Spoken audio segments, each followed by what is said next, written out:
Hello दोस्तों, मैं हूं रवि रंजन और आपको मैं अपने चैनल स्टडी समथिंग पे आपका स्वागत करता हूं। आज मैं दोस्तों आपके सामने कुछ ऐसे प्रश्न लेकर के आया हूं जो कि रेलवे ग्रुप डी के एग्ज़ाम के दृष्टिकोण से बहुत ही इंपॉर्टेंट क्वेश्चन है। ये लगभग मेरे 100 क्वेश्चन हैं जो कि भूगोल के होंगे, यानी कि ज्योग्राफी के। तो ज़्यादा समय ना लेते हुए मैं चलता हूँ अपनी वीडियो की ओर।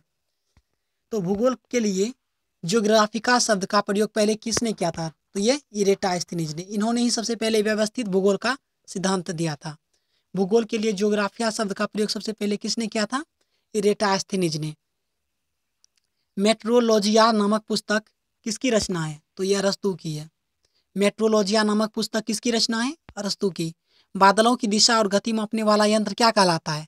नेफोस्कोप कहलाता है। बादल की दिशा और गति नापने की का जो यंत्र होता है वह कहलाता है नेफोस्कोप। ओपिसोमीटर का प्रयोग कहाँ किया जाता है? दूरी मापने के लिए। क्वेश्चन नंबर 4 क्या है? ओपिसोमीटर का प्रयोग कहाँ होता है? दूरी मापने के लिए।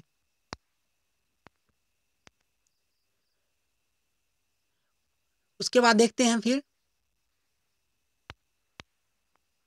उच्च तापमान मापने के लिए किस उपकरण का प्रयोग किया जाता है? यह होता है उच्च तापमान का है पायरोमीटर। पायरोमीटर का प्रयोग किया जाता है उच्च तापमान के मापने के लिए। मानचित्र में वह रेखाएं जहां दाब सम हो क्या कहलाती है? वह रेखा कहलाती है समदाब रेखाएं। क्वेश्चन नंबर 6 देख लीजिए एक बार। मानचित्र में वह रेखाएं जहां दाब सम हो तो क्या कहलाती है? तो समदाब रेखाएं। मानचित्र पर वर्षा का वितरण दिखाने के लिए रेखा का जो प्रयोग किया जाता है वह रेखा क्या कहलाता है? आइसोहाइट। यह है आइसोहाइट। उसके बाद है सूर्य और पृथ्वी के मध्य अधिकतम दूरी कब होती है? तो 4 जुलाई को। सूर्य और पृथ्वी के बीच की जो अधिकतम दूरी होती है, सबसे अधिक दूरी 4 जुलाई को होता है। ओलंपिक मॉन्स सबसे बड़ा ज्वालामुखी है। यह कहाँ पर स्थित है? यह मंगल ग्रह पर स्थित है। ओलिम्पस मॉन्स सबसे बड़ा ज्वालामुखी जो है यह मंगल ग्रह पर है। सूर्य प्रकाश धरती तक पहुंचने में लगा समय लगभग 8 मिनट। इसको 16 से कहीं कहीं 16 भी होता है, तो यहाँ लिखा हुआ है कि 8 मिनट 3 सेकंड के आसपास है। नॉर्वे में अर्धरात्रि के समय सूर्य कब दिखाई देता है? तो यह 20 से 22 जून था। यहाँ थोड़ा टाइपिंग मिस्टेक हो रहा है, यहाँ 20 से 22 जून था, 21-22। किस ग्रह की उपस्थिति के कारण वरुण ग्रह हरे रंग का दिखाई देता है? तो मीथेन के कारण। किस ग्रह की उपस्थिति के कारण वरुण ग्रह हरे रंग का दिखाई देता है? वह है मीथेन के कारण। पृथ्वी के कुल द्रव्यमान का लगभग कितना प्रतिशत मेंटल पाया जाता है? मेंटल पाया जाता है लगभग 68%। पृथ्वी के 3 संकेंद्रीय परतों में ऊपर से दूसरी परत का क्या नाम है? ऊपर से दूसरी परत का क्या नाम है? सीमा। मतलब ऊपर से आते वक्त निचली परत क्या कहलाता है? सीमा। पृथ्वी के 3 संकेंद्रीय परत में सबसे ऊपरी परत का नाम है सीमा। पृथ्वी के ऊपर ध्रुव और दक्षिणी ध्रुव को मिलाने वाली रेखा क्या कहलाती है? देशांतर रेखा है। पृथ्वी के उत्तरी ध्रुव और दक्षिणी ध्रुव को मिलाने वाली रेखा क्या कहलाती है? देशांतर रेखा कहलाती है। देशांतरों की संख्या कितनी होती है? 360। यानी भूमध्य रेखा, जैसे भूमध्य रेखा को अगर जोड़ दिया जाए तो 300, तब एक प्लस हो जाएगा 361। क्योंकि जानते हैं हमारा पृथ्वी इस प्रकार से है, तो ये जो बीच वाला गया है, सपोज इसको मान लेते हैं कि ये मेरा ध्रुव है ए बी और ये मेरा केंद्र है, तो ये जो रेखा होती है इसको कहते हैं देशांतर। तो कुल मिलाकर के ऊपर 180 है और नीचे यहाँ पे भी 180 है और यहाँ पे भी 180 है। और सबसे बड़ा इक्वेटर जो हमारा ये भूमध्य रेखा इसको कहते हैं, ये सबसे बड़ा इक्वेटर है। तो अगर इन्हें भी इंक्लूड कर लिया जाए तो कुल मिलाकर के 361 हो जाएगा। एक देशांतर को पार करने में 2 स्थान के बीच का समय क्या होता है? 4 मिनट। यानी एक देशांतर को पार करने में 2 स्थानों के स्थानीय समय के बीच का अंतर क्या होता है? 4 मिनट। और अगर किलोमीटर में पूछा जाए डिस्टेंस तो 1 मतलब कि 111 पॉइंट कुछ किलोमीटर आएगा। तो मतलब एक देशांतर को पार करने में 2 स्थान के बीच की दूरी क्या होती है? लगभग 111 किलोमीटर। और समय का अंतर पूछे तो 4 मिनट। अंटार्कटिका महाद्वीप का सर्वोच्च पर्वत शिखर कौन सा है? तो ग्रेट बियर है। अंटार्कटिका महाद्वीप का सर्वोच्च शिखर कौन सा है? ग्रेट बियर है। अमेरिका महाद्वीप की सबसे बड़ी झील कौन सी है? तो यह विक्टोरिया झील है, आप सभी जानते हैं। जावा और सुमात्रा द्वीप किस देश में है? मतलब इंडोनेशिया का है। जावा और सुमात्रा द्वीप है या इंडोनेशिया में है। प्लेट विवर्तनिक सिद्धांत किस वर्ष मतलब कि उसको पारित किया गया? तो 1960 में प्लेट विवर्तनिकी सिद्धांत प्रस्तुत किया गया था सन 1960 में। जलमग्न कैनियल सर्वाधिक संख्या कहाँ है, यानी किस महासागर में है? तो वह प्रशांत महासागर में है। प्रशांत महासागर में एक गर्त है, उस गर्त का नाम आप लोग हमको कमेंट करके बताइए। प्रशांत महासागर में एक गर्त है, उसका नाम क्या है वो आप लोग बताइए। और एक है हिंद महासागर में, हिंद महासागर में जो है सुंडा गर्त है। प्रशांत महासागर में कौन सा गर्त है वो आप लोग बताइए।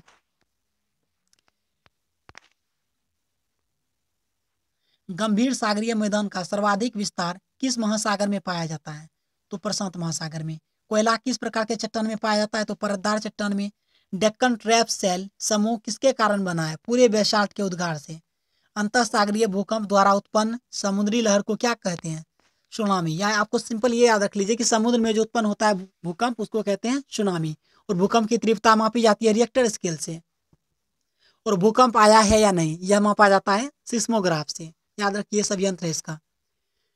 किस ज्वालामुखी में उद्गार होते रहते हैं? जागृत ज्वालामुखी, इसको कहते हैं एक्टिव या सक्रिय ज्वालामुखी जो होते हैं उसमें उद्गार उसका विस्फोट होते रहता है।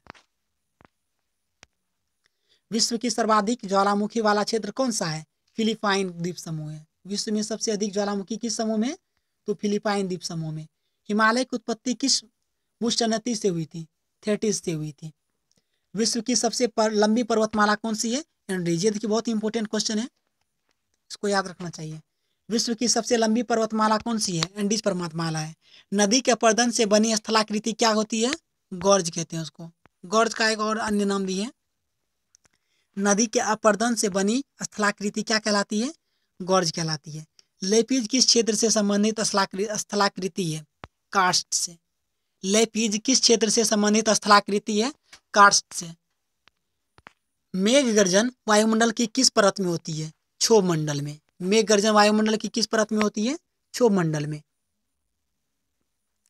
संचार उपग्रह किस वायुमंडल में होता है? तो यह आयन मंडल में। आयन मंडल वही स्फीयर है कि जब देखते होंगे कि जब वायुमंडल जब मतलब कि रेडियो तरंग में कभी कभी ऐसा होता है कि हम लोग जब फिल्म सब देखते हैं तो कुछ सब सीन कटने लगता है, तो मतलब कि आसपास की तरंग से तरंग उसी में हवाई जहाज सब उड़ता है भी इसी आयन मंडल में। इसी कारण से उसका तरंग थोड़ा रिफ्लेक्टिव हो जाता है, जिसके कारण हम लोग को उतार चढ़ाव थोड़ा दिखाई देता है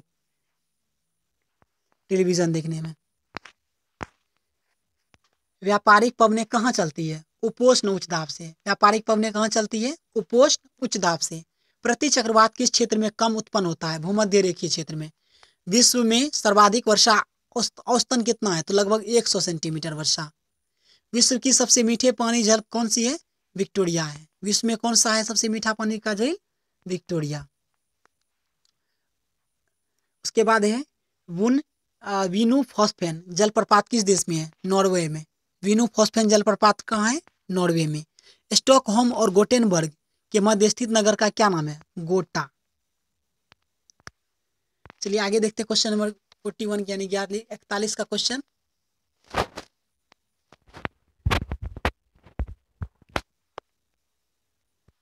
स्प्रूस फर तथा चीर मुख्य रूप से कहाँ पाए जाते हैं? टेंगो वन में। मतलब कौन सा? टेंगा वन में पाए जाते हैं स्प्रूस फर और चीर का वृक्ष।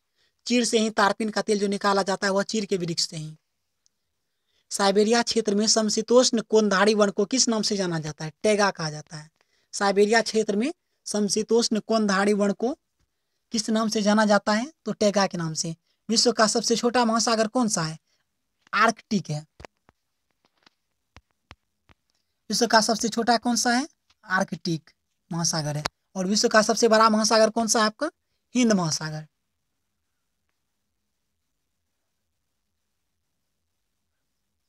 महासागर की सर्वाधिक गहराई कितनी होती है? लगभग 11,033 मीटर। महासागर की सर्वाधिक गहराई कितनी होती है? 11,033 मीटर। हम्बोल्ट जलधारा किस तट के पास बहती है? दक्षिण अमेरिका और पश्चिमी तट के बीच।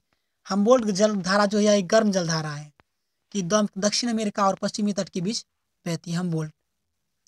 किस द्वीप के द्वारा अगुलहास 2 भागों में विभक्त हो जाता है? तो इसका देखिए दोस्तों आंसर थोड़ा कट गया है,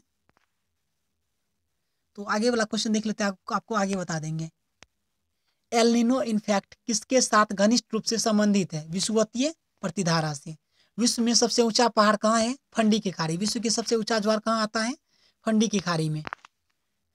महासागर में उठने वाले ज्वार भाटा का क्या नाम है? चंद्रमा, मतलब किसके कारण होता है? तो यह चंद्रमा के प्रभाव के कारण होता है। ज्वार भाटा की उत्पत्ति के संबंध में प्रगामी तरंग सिद्धांत का प्रतिपादन किसने किया था? विलियम वेवेल ने किया था। कैस्पियन सागर में कौन सी नदी गिरती है? ये वोल्गा नदी है। ये भी इंपॉर्टेंट क्वेश्चन है। कैस्पियन सागर में कौन सी नदी गिरती है? तो वोल्गा नदी। दक्षिण अमेरिका की सबसे बड़ी नदी कौन सी है? अमेजन। दक्षिण अमेरिका की सबसे बड़ी नदी कौन सी है? अमेजन। हैम्बर्ग किस नदी के मुहाने पर स्थित है? एल्ब नदी के किनारे। हैम्बर्ग किस नदी के मुहाने पर स्थित है? एल्ब नदी के किनारे। रोम यानी इटली नगर किस नदी के किनारे बसा है? रोम की राजधानी यानी इटली की राजधानी है रोम। यह किस नगर के किनारे बसा है? तो टाइबर नदी है। तो कहीं पे टाइग्रिस भी लिखा रहता है, तो देख लीजिए जैसा ऑप्शन आएगा उस अनुसार से मारना है। कहीं पे टिग्रिस रहता है, कहीं पे टाइग्रिस रहेगा, यहाँ पे टाइबर हुआ है, तो जो होगा उस अनुसार से देना है। बुडापेस्ट शहर किस नदी के किनारे बसा है? तो यह है डेन्यूब नदी के किनारे। महासागरीय जल की कितनी सर्वाधिक लवणता पाई जाती है? लगभग 35 डिग्री अक्षांश के निकट के आसपास होती है। कहाँ पर भूमध्य जलवायु नहीं पाई जाती है? बोलीविया में भूमध्य जलवायु नहीं पाई जाती है। भूमध्य सागरीय प्रदेश को क्या कहा जाता है? उद्यमशील प्रदेश। भूमध्य सागरीय प्रदेश को क्या कहते हैं? उद्यमशील प्रदेश। मतलब यहाँ पे व्यापार करने के लिए सही होता है सब कुछ। दक्षिण पूर्व एशिया के अधिकांश देश किस प्राकृतिक प्रदेश के अंतर्गत आते हैं? तो मानसूनी प्रदेश के अंतर्गत आते हैं। और भारत में सबसे अधिक वर्षा किस प्रदेश के तहत होता है पता है आपको? दक्षिण पश्चिम मानसून के कारण भारत में सबसे अधिक वर्षा होती है। किस प्रकार प्राकृतिक प्रदेश में सबसे अधिक दैनिक तापमान पाया जाता है? तो उष्ण मरुस्थलीय प्रदेश में। किस प्राकृतिक प्रदेश में शीतकालीन वर्षा होती है? भूमध्य सागरीय। किस प्राकृतिक प्रदेश में शीतकालीन तट वर्षा होती है? भूमध्य सागरीय क्षेत्र में। कौन सा प्राकृतिक प्रदेश साल भर हिमाच्छादित रहता है, मतलब कि हिम से ढका हुआ रहता है, बर्फ से? वो होता है टुंड्रा प्रदेश। कौन सा है? टुंड्रा प्रदेश। विश्व में आलू सबसे अधिक कहाँ पैदा होता है? तो रूस में। कहाँ है? रूस में सबसे अधिक आलू पैदा होता है। ऑस्ट्रेलिया में गेहूं का फार्म कहाँ केंद्रित है? न्यू साउथ वेल्स में। कहाँ है? ऑस्ट्रेलिया में गेहूं के फार्म कहाँ केंद्रित है? न्यू साउथ वेल्स में। विश्व के सबसे बड़ा उत्पादक देश कौन सा है? चाय। ये भी इंपॉर्टेंट क्वेश्चन है।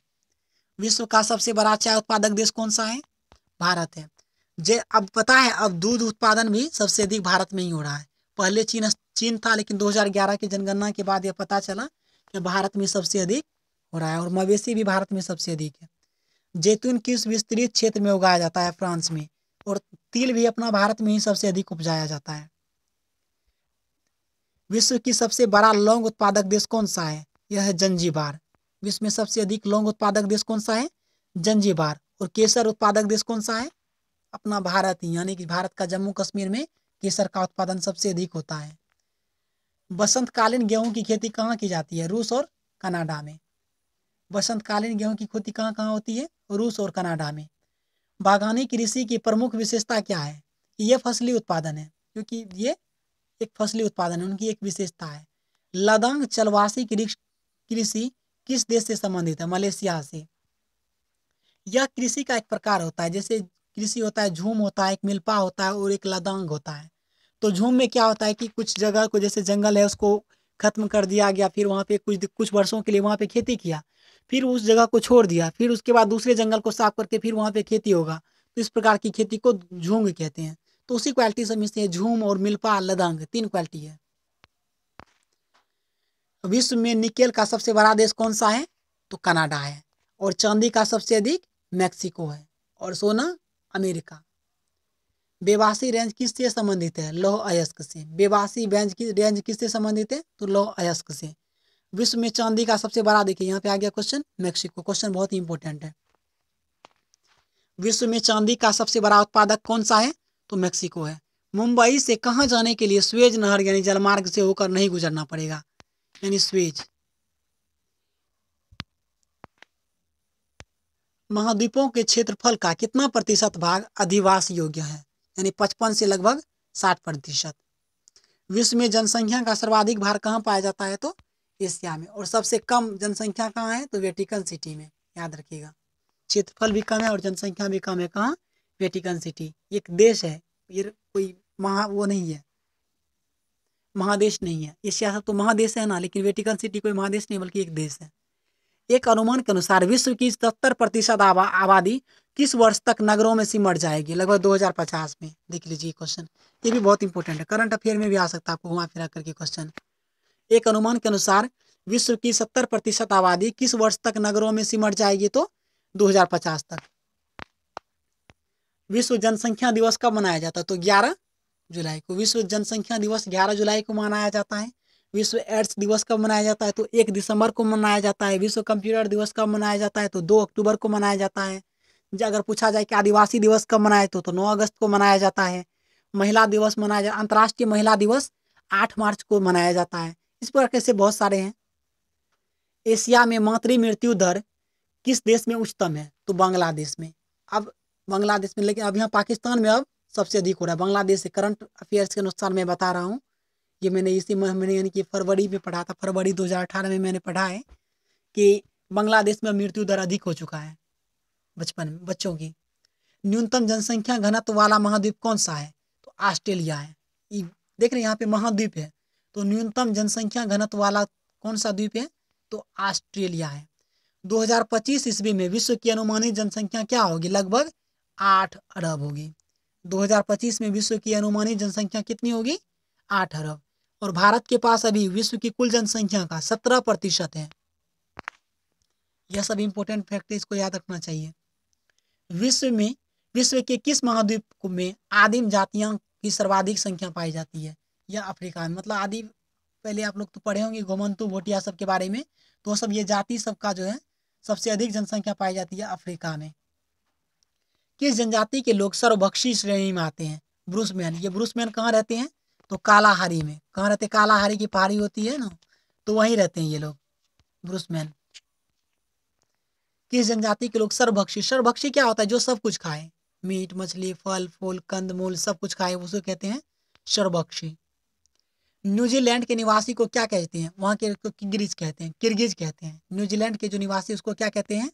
किर्गिज कहते हैं। सॉरी दोस्तों, देख थोड़ा, एक मिनट। मलेशिया का प्राचीन नाम क्या है? तो मलाया है। मलेशिया का प्राचीन नाम क्या है? मलाया, यानी मल्लों का देश था, इसीलिए इसको कहते थे मलेशिया। किस देश का प्राचीन नाम पर्शिया था? तो जिसको अब हम ईरान कहते हैं वही है। उसकी राजधानी, मतलब कि देखिए, ईरान जिसको कहते हैं वह अब है पर्शिया। मतलब कि पहले जिसे पर्शिया कहा जाता था वह अब ईरान है। ईरान की राजधानी कहाँ है? तो तेहरान है। ईरान की राजधानी है तेहरान। जाम्बिया का प्राचीन नाम क्या है? तो उत्तरी रोडेशिया। जाम्बिया का नाम क्या है? उत्तरी रोडेशिया।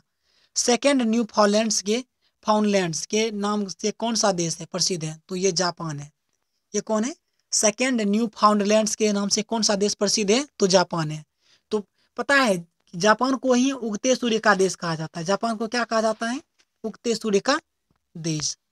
और सबसे अधिक जलयान जापान ही बनाता है। मतलब कि नाव सब जो है जलयान, मतलब जल में चलने वाला जितना भी कोई होगा सामग्री या कोई भी साधन जिसके जरिए हम सफर करेंगे, तो वह सबसे अधिक जापान ही तैयार करता है। किस देश को वनों का देश कहा जाता है? तो कांगो प्रजातांत्रिक गणतंत्र को। किस देश को वनों का, ये भी इंपॉर्टेंट फैक्ट, इसको याद रखना चाहिए। किस देश को वनों का देश कहा जाता है? तो कांगो प्रजातांत्रिक गणतंत्र को। स्वर्णिम पेगोडा का देश, ये भी बहुत इंपॉर्टेंट है। स्वर्णिम पेगोडा का देश किस नाम से जाना, मतलब किसे कहा जाता है? तो यह है म्यांमार। स्वर्णिम पेगोडा का देश के नाम से जाना जाता है म्यांमार।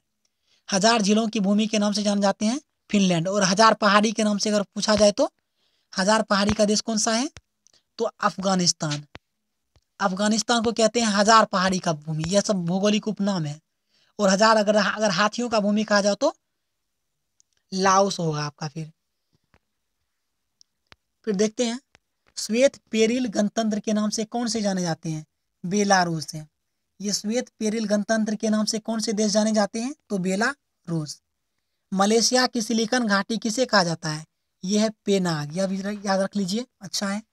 मलेशिया की सिलिकॉन घाटी किसे कहते हैं? पेनांग। और भारत की सिलिकॉन घाटी किसे कहा जाता है? बेंगलुरु में है। ग्रेट व्हाइट वे तथा ब्रॉड वे के नाम से कौन सा नगर जाना जाता है? न्यूयॉर्क। ग्रेट व्हाइट वे, वे मतलब होता है रास्ता, और ब्रॉड मतलब चौड़ा, लंबी चौड़ी सड़क का, क्या यूं कह सकते हैं आप कि बहुत ही ऊंची और चौड़ी सड़कों का नगर कौन सा जाना जाता है? तो वह है न्यूयॉर्क। क्वेकर सिटी के नाम से कौन सा नगर जाना जाता है? तो वह है फिलाडेल्फिया। क्वेकर सिटी के नाम से कौन सा देश जाना जाता है? तो यह है फिलाडेल्फिया। दोस्तों ये नगर है, देश नहीं, सॉरी। तो क्वेकर सिटी के उपनाम से कौन सा नगर जाना जाता है? तो यह है फिलाडेल्फिया। किसे भारत की सिलिकॉन घाटी कही जाती है? बेंगलुरु को। ये मैंने पहले ही बता दिया, ये देखिए यहाँ पे आग भी गया है। तो किसे भारत की सिलिकॉन घाटी कहते हैं? बेंगलुरु को। स्पेन की मुंबई के नाम से कौन सा प्रसिद्ध है? तो बार्सिलोना। स्पेन की मुंबई के नाम से कौन सा प्रसिद्ध है? तो यह है बार्सिलोना। सर्वाधिक संख्या में स्थलरुद्ध देश किस महाद्वीप में है? तो यह अफ्रीका में है। स्थलरुद्ध देश सर्वाधिक संख्या में कहाँ पे है? तो अफ्रीका में। तो दोस्तों उम्मीद करता हूँ कि आपको ये वीडियो बहुत पसंद आएगा और ये आपको कम्पिटिटिव एग्जामिनेशन के लिए बहुत ही लाभदायक सिद्ध हो सकता है आपके लिए। तो अगर आप इस चैनल पे नए हैं तो आप मेरे इस चैनल को सब्सक्राइब कीजिए और मेरे इस चैनल को बगल में बने बेल के आइकन को दबाइए। धन्यवाद।